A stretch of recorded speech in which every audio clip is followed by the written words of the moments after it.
Anyone who understands the supplement market knows that fat burners as a class of products are virtually dead. Why? Because none of these products have delivered the kind of real results people have been looking for. I'm not kidding when I tell you, that's all over now. Because mitotropin is so powerful and so profoundly different than anything else on the market, we couldn't even call it a fat burner for fear it would be associated with this useless category. That's how good it is. Welcome to the world of mitotropin. You need tissue? No. Okay. Okay, let's welcome our next guest, Will Allison. Give it up, folks! Give it up!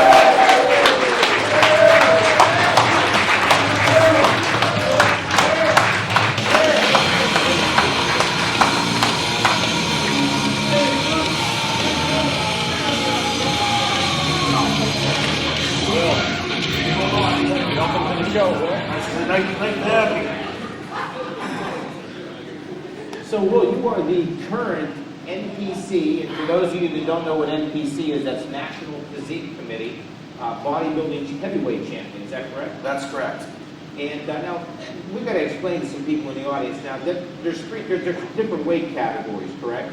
Yeah. So you're the heavyweight champion. There's obviously a middleweight champion and a lightweight champion. Little guys, yeah. Right. And then there's an I overall. don't mean that, but Right. they're all for bodybuilders. I was a lightweight at one time. So now you guys go against each other, and then there's an overall champion. Is that correct? Yeah, I'm heavyweight. The guy that won the overall is a light heavyweight. And Jim Mannion, I believe, runs that NPC. Is that correct? Yeah, Mr. Manion's the president. Okay.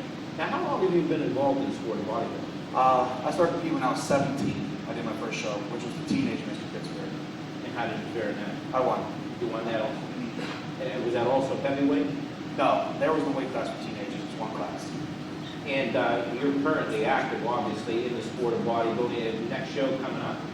We're planning on doing Junior Nationals in July. It's in Chicago. Now, I grew up in the era, of course, of I got started in bodybuilding watching guys like Steve Reeves and Reg Park. Bodybuilding then came out of the closet, so to speak, when Arnold Schwarzenegger came on the scene in the early 70s. Guys like Ed Corney, Frank Zane, Franco Colombo. Bodybuilding, as with all sports, has certainly evolved since then. Training technology, I know supplementation is a far bigger thing now. When you're getting ready, let's talk off season. How is your training different from when you're in season?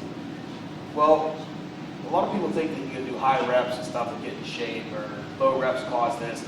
I train for blood. I train to put as much blood in the tissue as possible. Two reasons. One, more blood, the more I can damage that tissue so it can grow back bigger.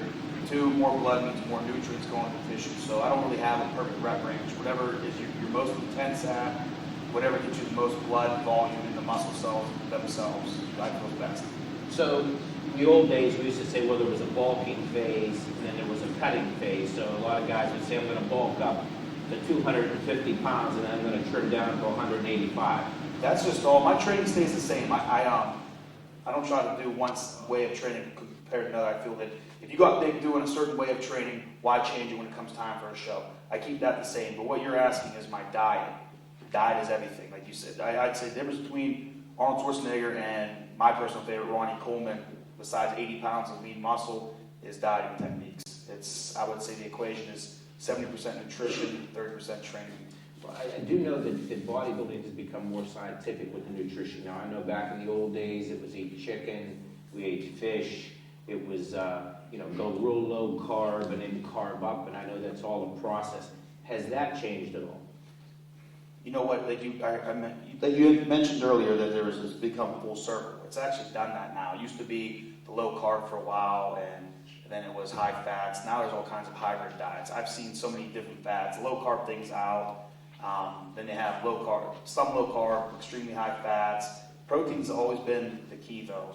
Very high protein intake, and just different fuel sources. Me personally, I do a hybrid diet, which is low carbs, high fat, or high carb, low fat. I rotate that. Now, I spoke earlier about the 1 gram per pound of body weight. Is it still, would you recommend that? Do you recommend more grams of protein per pound of body weight? Me personally, I try to take more. I'm about 1.5 grams to 2 grams of protein per pound of body weight. But a gram, I would say, for especially beginners to intermediates, that's a good rule of thumb. And you don't run from your carbohydrate. I know carbohydrate deprivation is a big thing now. You take in your carbs, correct? Yeah, my last diet, I didn't drop below 100 carbs a day. Maybe except for the very end when I was depleting, but I think 100 was as low as I went. Now, supplements, I mean, you like protein, do you take a multivitamin and mineral? I take a lot of different multivitamin. I take a good multivitamin. I take fish oil. I take flaxseed. I want to have longevity in the sport. I mean, there's going to come a time where I'm not going to be bodybuilding, but I don't want, the way I train, the way I diet, to have a negative impact on how I am when I'm older. So I take care of myself. How do you feel about cardiovascular training in terms of getting leaned out? As far as how my training goes for cardio, if I can't hold a conversation with the person next to me, I'm going too hard. But you do cardiovascular work. Yeah, well, cardiovascular work in my mind is when my heart rate reaches that certain number, whatever. I don't do that. I walk. Okay. I walk. I let the training and diet take care of the fat. Okay. One of the things that we're going to try to dispel this evening is a lot of people that say bodybuilders are all show and no go. They got the big muscles, but they can't lift the heavy weights.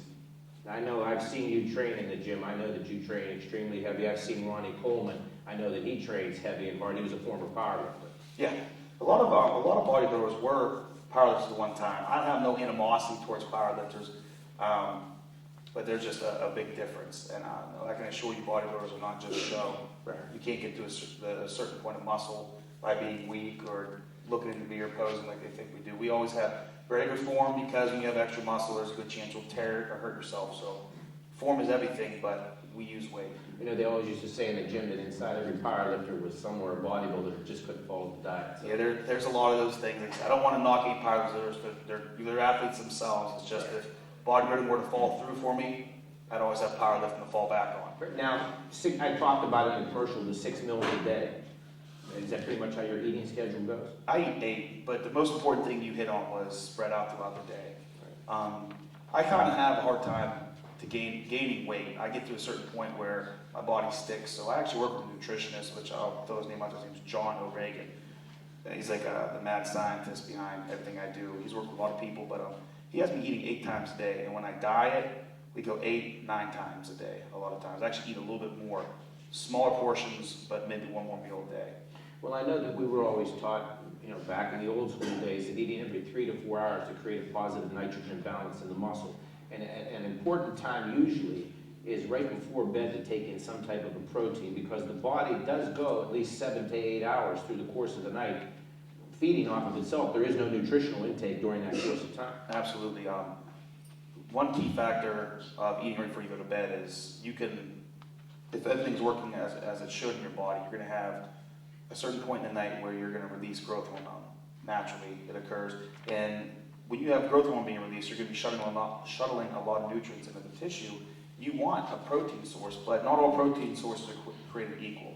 Certain times for this type of protein, certain times for slower acting. Before I go to bed, I would have a very slow digesting balanced amino acid, like a casein protein that's just found in cottage cheese, things like that. I eat a good balanced protein meal with carbs, whether it be fish and oatmeal or fish and rice, something like that before I go to bed. And another most important meal might be breakfast. Okay, well, talked about the nutrition side. Once again, I want to get back to dispelling the myth that bodybuilders are not strong individuals. And when we come back, Will's going to give us a little demonstration on the bench press to try to get rid of that myth. Yep, I'm just going to wear these clothes here. I don't need no fancy bench shirt, and see if we can get after it. All right.